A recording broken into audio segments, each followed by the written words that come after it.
Psaume, chapitre 105. Souvenir des merveilles de Dieu pour Israël.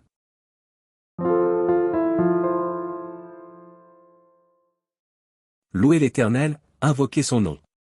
Faites connaître parmi les peuples ses hauts faits. Chantez, chantez en son honneur. Parlez de toutes ses merveilles. Glorifiez-vous de son saint nom. Que le cœur de ceux qui cherchent l'Éternel se réjouisse. Ayez recours à l'Éternel et à son appui, cherchez continuellement sa face.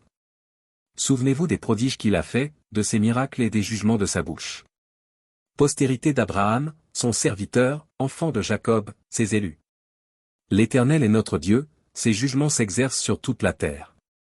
Il se rappelle à toujours son alliance, ses promesses pour 1000 générations. L'alliance qu'il a traitée avec Abraham, et le serment qu'il a fait à Isaac. Il l'a érigé pour Jacob en loi, pour Israël en alliance éternelle. Disant, je te donnerai le pays de Canaan comme héritage qui vous est échu. Ils étaient alors peu nombreux, très peu nombreux, et étrangers dans le pays. Et ils allaient d'une nation à l'autre et d'un royaume vers un autre peuple. Mais il ne permit à personne de les opprimer, et il châtia des rois à cause d'eux. Ne touchez pas à mes oins, et ne faites pas de mal à mes prophètes. Il appela sur le pays la famine, il coupa tout moyen de subsistance. Il envoya devant eux un homme, Joseph fut vendu comme esclave. On serra ses pieds dans des liens, on le mit au fer. Jusqu'au temps où arriva ce qu'il avait annoncé, et où la parole de l'Éternel l'éprouva. Le roi fit ôter ses liens, le dominateur des peuples le délivra. Il l'établit seigneur sur sa maison, et gouverneur de tous ses biens. Afin qu'il pût à son gré enchaîner ses princes, et qu'il enseignât la sagesse à ses anciens. Alors Israël vint en Égypte, et Jacob séjourna dans le pays de Cham. Il rendit son peuple très fécond, et plus puissant que ses adversaires. Il changea leur cœur, au point qu'ils haïrent son peuple et qu'ils traitèrent ses serviteurs avec perfidie. Il envoya Moïse, son serviteur, et Aaron, qu'il avait choisi. Ils accomplirent par son pouvoir des prodiges au milieu d'eux, ils firent des miracles dans le pays de Cham. Il envoya des ténèbres et amena l'obscurité, et ils ne furent pas rebelles à sa parole.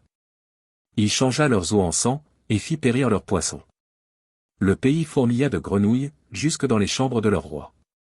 Il dit, et parurent les mouches venimeuses, les poux sur tout leur territoire. Il leur donna pour pluie de la grêle, des flammes de feu dans leur pays. Il frappa leurs vignes et leurs figuiers, et brisa les arbres de leur contrée. Il dit, et parurent les sauterelles, des sauterelles sans nombre.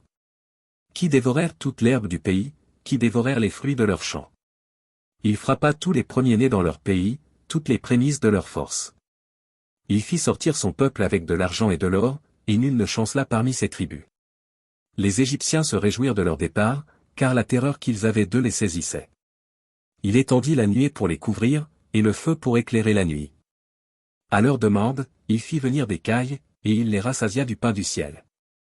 Il ouvrit le rocher, et des eaux coulèrent, elles se répandirent comme un fleuve dans les lieux arides.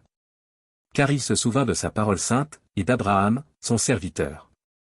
Il fit sortir son peuple dans l'allégresse, ses élus au milieu des cris de joie. Il leur donna les terres des nations, et ils possédèrent le fruit du travail des peuples. Afin qu'ils gardassent ses ordonnances, et qu'ils observassent ses lois. Louez l'Éternel.